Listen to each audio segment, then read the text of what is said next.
Shalom, selamat pagi bagi kita sekalian.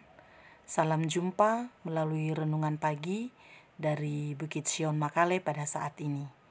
Tentu kami menyapa kita dengan harapan, kasih dan setia Tuhan terus menaungi seluruh hidup kita, damai sejahteranya menaungi kita.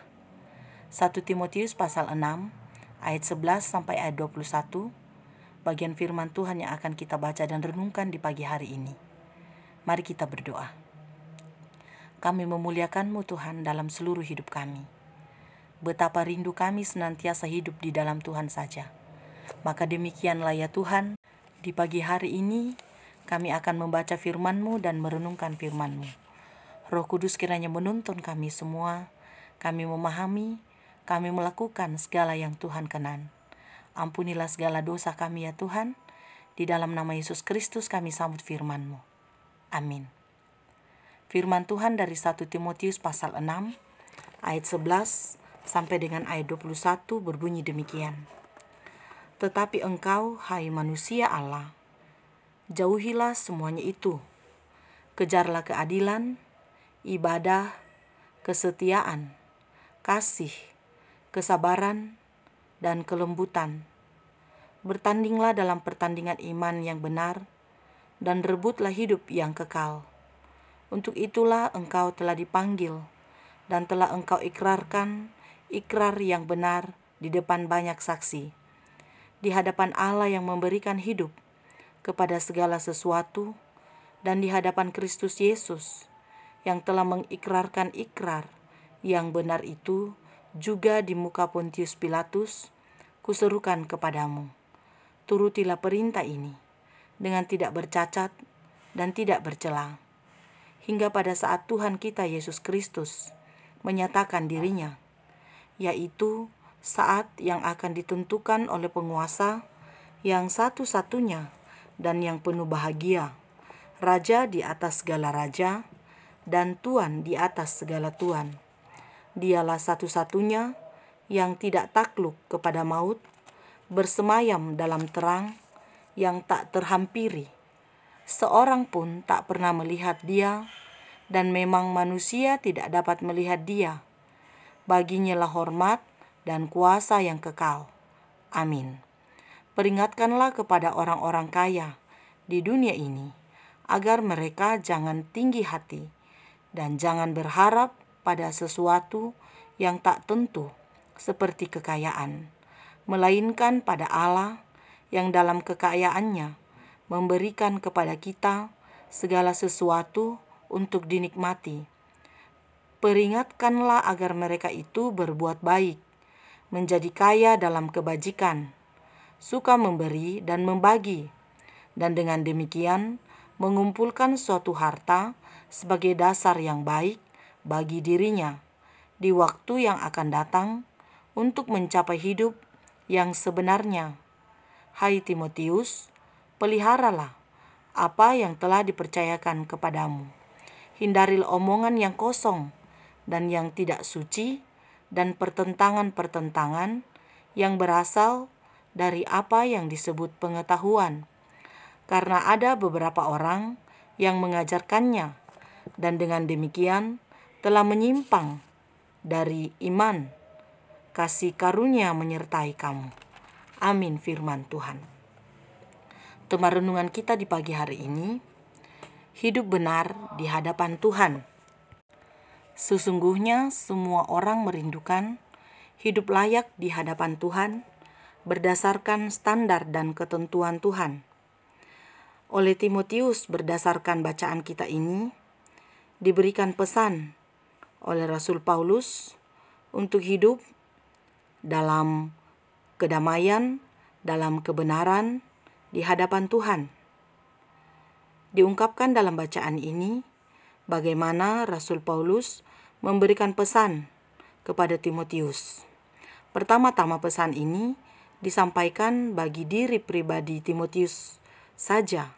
Kita bisa melihat di ayat 11 sampai dengan ayat 16. Timotius diingatkan atau dipesankan untuk menghindari segala sesuatu yang tidak berkenan di hadapan Tuhan.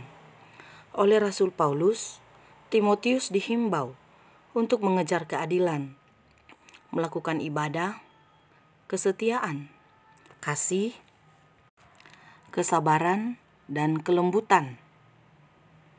Oleh Rasul Paulus, Timotius juga diajar dan diingatkan agar senantiasa hidup dalam kebenaran. Kebenaran yang dimaksud adalah bertanding dalam pertandingan iman yang benar untuk merebut hidup yang kekal. Bahkan oleh Rasul Paulus, Timotius diingatkan bagaimana Yesus Kristus menyatakan kasih-Nya, menyatakan dirinya di hadapan penguasa, bahwa memang Yesus Kristus adalah Raja di atas segala raja dan Tuhan di atas segala Tuhan. Tidak ada yang bisa membantah dari dalil ini bahwa sesungguhnya Yesus adalah Tuhan dan Juru Selamat bagi seluruh umat manusia, bahwa Dialah satu-satunya yang tidak takluk kepada maut, bersemayam dalam terang yang tak terhampiri. Seorang pun tak pernah melihat Dia, dan memang manusia tidak dapat melihat Dia. Baginya lah hormat dan kuasa yang kekal. Amin. Ayat 16 bacaan ini.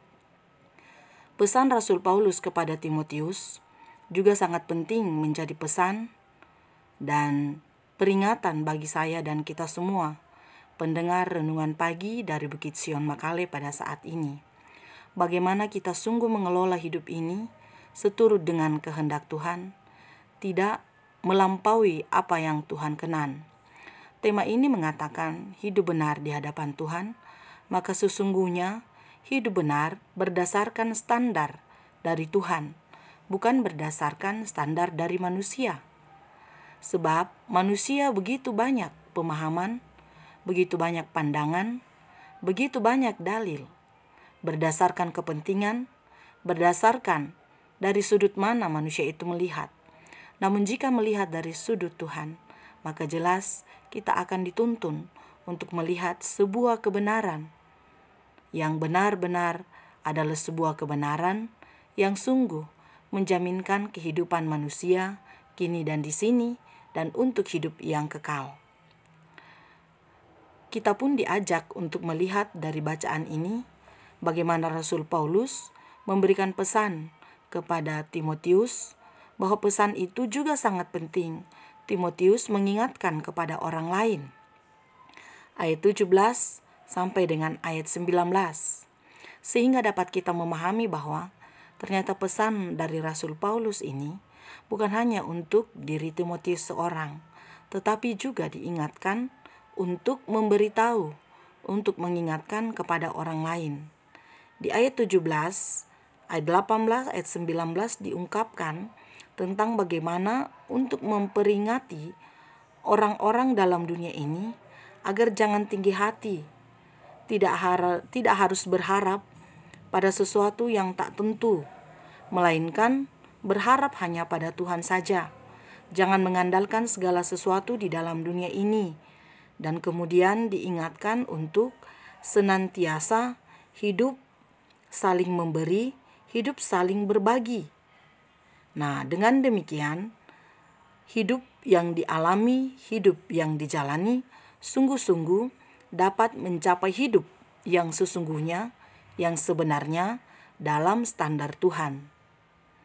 Maka tentu ini pun diingatkan kepada saya dan kita semua, bagaimana sungguh-sungguh kita hidup dalam kerendahan hati, seperti Yesus Kristus Tuhan kita. Jika kita berpikir, apakah sebenarnya yang kita andalkan dari hidup kita? Bukankah Alkitab membicarakan dan bercerita bahwa manusia adalah dari debu dan kembali kepada debu? Maka apakah yang akan kita banggakan selain bermegah di dalam Yesus Kristus Tuhan kita, yang telah berkorban, mati, bangkit, dan naik ke sorga, menawarkan hidup kekal bagi semua orang. Sehingga kebanggaan kita hanyalah memiliki Yesus Kristus. Jikapun pada saat ini kita dikaruniai Tuhan segala sesuatu yang lebih daripada orang lain, mari bersyukur kepada Tuhan. Mari berbangga diri di dalam Tuhan, seraya terus memakai seluruh hidup ini untuk melayani Tuhan sejauh yang Tuhan inginkan. Sekiranya hidup tidak mengandalkan apapun dalam dunia ini dan tidak berpikir bahwa apapun yang kita miliki itu karena kemampuan kita, itu karena kehebatan kita. Apapun yang kita miliki itu hanya karena anugerah dari Tuhan. Karena itu adalah anugerah dari Tuhan, sepatutnya lah kita mengucap syukur hanya kepadanya saja. Menutup bacaan ini, Rasul Paulus kembali mengingatkan Timotius di ayat 20 dan ayat 21. Hai Timotius, peliharalah apa yang telah dipercayakan kepadamu. Hindarilah omongan yang kosong dan yang tidak suci dan pertentangan-pertentangan yang berasal dari apa yang disebut pengetahuan. Karena ada beberapa orang yang mengajarkan dan dengan demikian telah menyimpang dari iman. Kasih karunia menyertai kamu. Untuk kesekian kalinya Rasul Paulus menugaskan Timotius untuk sungguh-sungguh menjaga iman yang telah dipercayakan kepadanya. Memelihara iman di dalam Tuhan dan menunjukkan sebuah kewajiban untuk hidup berharga di hadapan Tuhan yang telah mempercayakan kepada Timotius sebagai anak Tuhan, mempercayakan Injil Kristus yang telah diserahkan kepadanya oleh Roh Kudus. Kita bisa bandingkan dengan 2 Timotius pasal 1 ayat 14.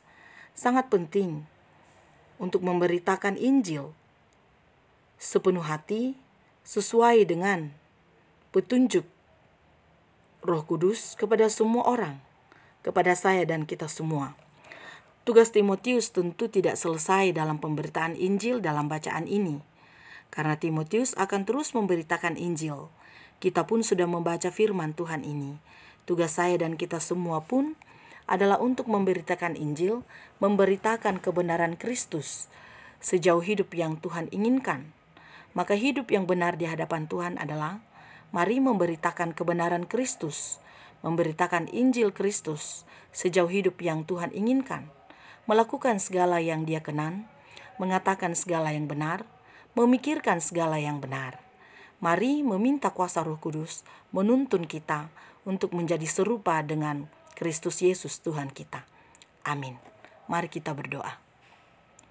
Di dalam-Mu Tuhan kami mengucap syukur untuk kasih setiamu yang kami alami dan nikmati dalam seluruh hidup ini. Hanya karena kuasa-Mu lah ya Tuhan, kami boleh menikmati hidup ini. Jikapun kami memiliki segala sesuatu yang membanggakan, ajari kami untuk memahami bahwa itu hanya karena anugerah-Mu. Ajari kami untuk selalu bersyukur dan terus bersyukur kepadamu. Kami telah mendengar firman-Mu di pagi hari ini. Kiranya ya Tuhan, kami makin memahami apa yang Tuhan kenan dalam seluruh hidup kami dengan kuasa Roh Kudus. Kami menyerahkan hidup kami kepadamu ya Tuhan di pagi hari ini. Kiranya Tuhan menopang kami, menuntun kami untuk apapun yang kami kerjakan. Kasih karunia-Mu menaungi kami ya Tuhan. Kami berdoa kepadamu untuk semua umat-Mu dimanapun mereka berada dalam seluruh kehidupan. Yang sakit kiranya Tuhan sembuhkan, yang berduka kiranya Tuhan kuatkan dan hiburkan, yang ada dalam berbagai pergumulan hidup kiranya dikuatkan menjalani semuanya itu, yang bersyukur oleh karena berbagai kesuksesan yang didapatkan, kiranya senantiasa menghadirkan Tuhan untuk semua kesuksesan yang didapatkan. Untuk apapun yang akan kami lakukan ya Tuhan, kami menaruh harapan hanya padamu. Kami berdoa untuk setiap apapun yang kami kerjakan dalam bidang kami masing-masing, kiranya Tuhan memampukan kami. Hikmat-Mu Tuhan kiranya dinyatakan bagi kami. Kami berdoa kepadamu ya Tuhan, untuk setiap gumul dan juang umat-Mu, biarlah senantiasa dipeliharakan oleh Tuhan dan dimampukan oleh Tuhan menjalani hidup ini. Kami berdoa kepadamu untuk bangsa dan negara kami. Kami berdoa kepadamu untuk pemerintah kami. Kekuatan, hikmat, dan kebijaksanaan kiranya Tuhan terus anugerahkan. Kami juga berdoa ya Tuhan untuk seluruh hal yang akan kami kerjakan, terutama pilkada serentak. Biarlah kedamaian-Mu dinyatakan, pilkada serentak boleh dilaksanakan di dalam kuasa dan kendali Tuhan. Layakkanlah kami ya Tuhan. Ampunilah segala dosa kami. Kami berdoa di dalam nama Yesus Kristus, Tuhan dan Juru Selamat kami. Amin. Selamat beraktivitas Bapak Ibu, saudara-saudara, anak-anak sekalian. Tuhan Yesus memberkati kita.